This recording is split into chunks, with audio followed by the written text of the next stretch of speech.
Hello student, today I am teaching you business studies for class 11th. So today I'll explain you about fire insurance.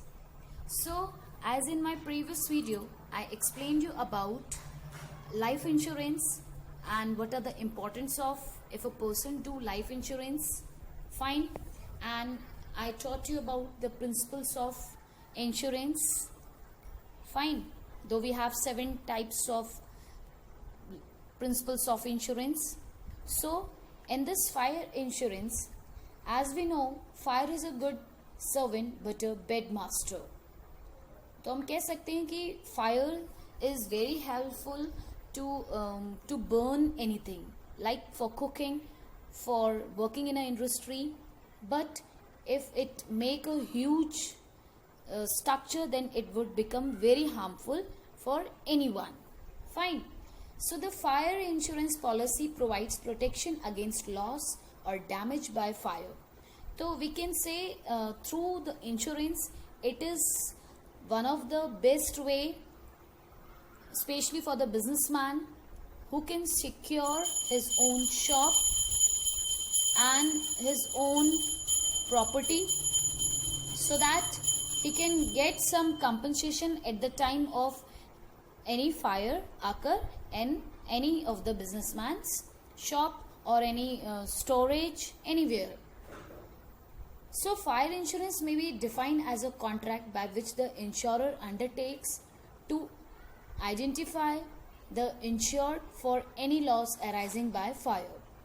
तो यहाँ पे जो fire insurance होता है वो एक कॉन्ट्रैक्ट किया जाता है between two party, insurer and insured, so by which the insurer undertakes to indemnify the insured for any loss.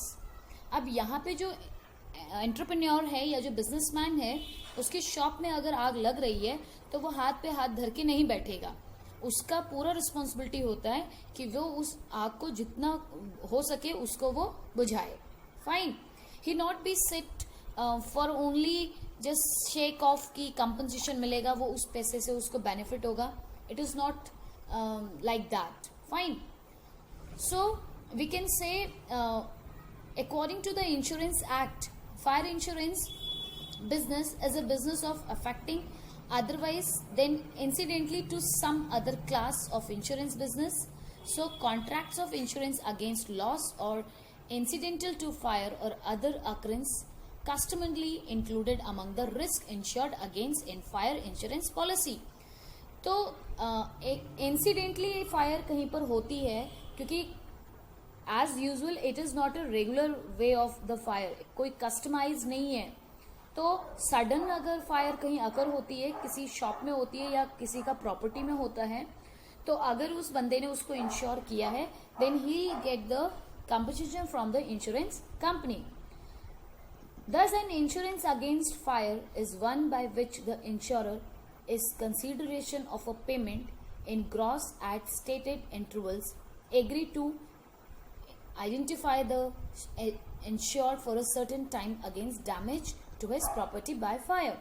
तो यहाँ पे जो इंश्योरेंस कंपनी है वो चेक पक्का ही करती है कि जो इंश्योरर है उसने जिस प्रॉपर्टी का इंश्योरेंस कराया था वो फायर से कितना नुकसान हुआ है.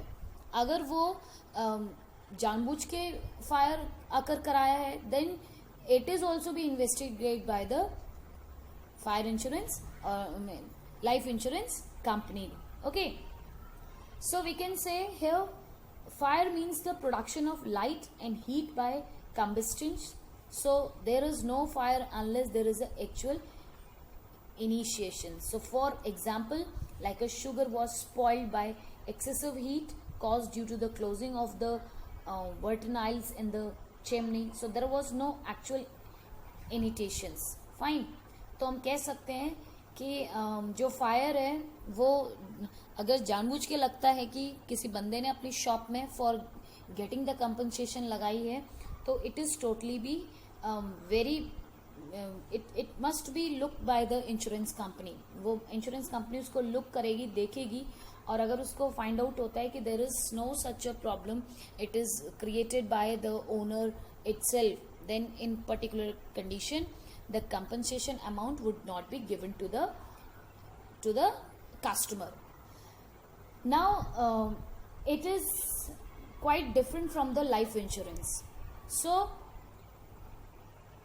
as stated, the following one question is for you. The marine insurance gives the protection against financial loss due to the peril of the sea.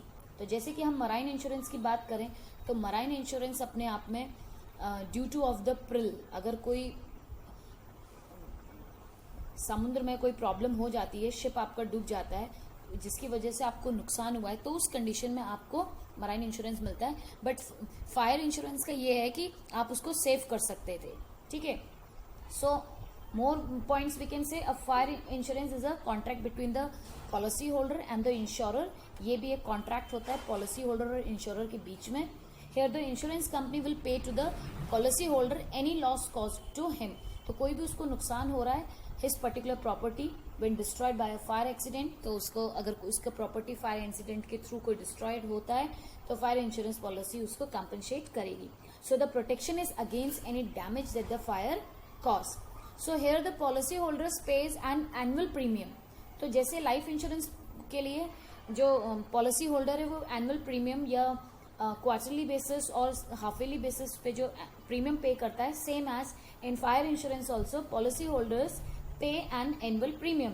And if a fire breaks out and causes damage to the property, the insurance company will pay the extent of the damage as up to the insured amount. तो जितना insured amount उसको देना है, compensate करना है, उतना ही amount उसको दिया जाएगा जितने का उसको लॉस हुआ है, डैमेज हुआ है.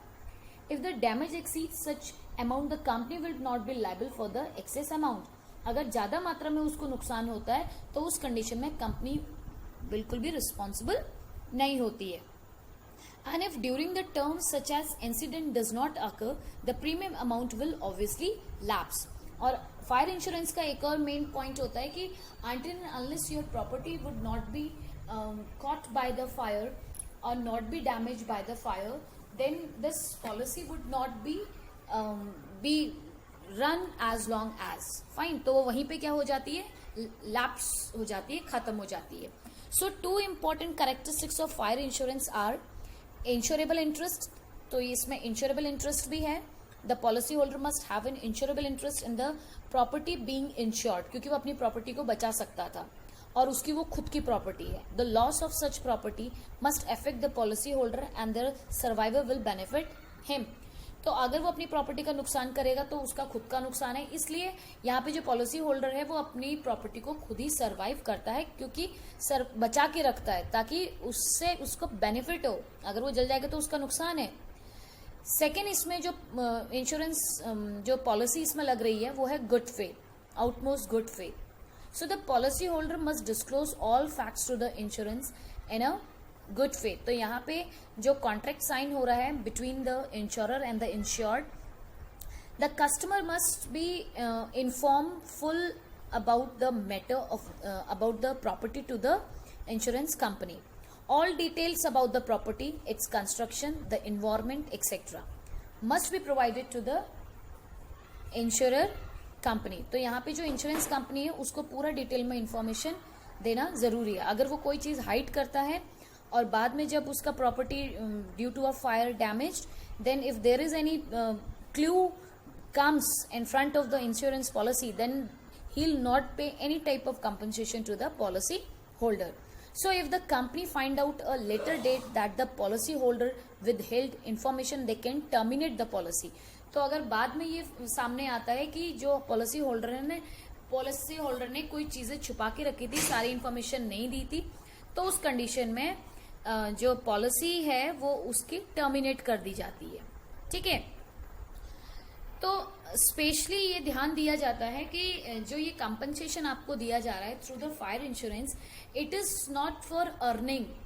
ये कोई अर्निंग के लिए नहीं है. It is for providing a remedy form. ये आपको रेमेडी दिया जाता है, एक कंपनसेशन दिया जाता है for come out your loss. जो बहुत ज्यादा आपका लॉस हुआ है उस लॉस से आपको कुछ परसेंट आपको कंपनसेट किया जाता है एज पर depend upon your premium amount, कि कितना आप प्रीमियम पे करते थे और कितना अमाउंट में आपको सिक्योर किया जा सकता है. ओके.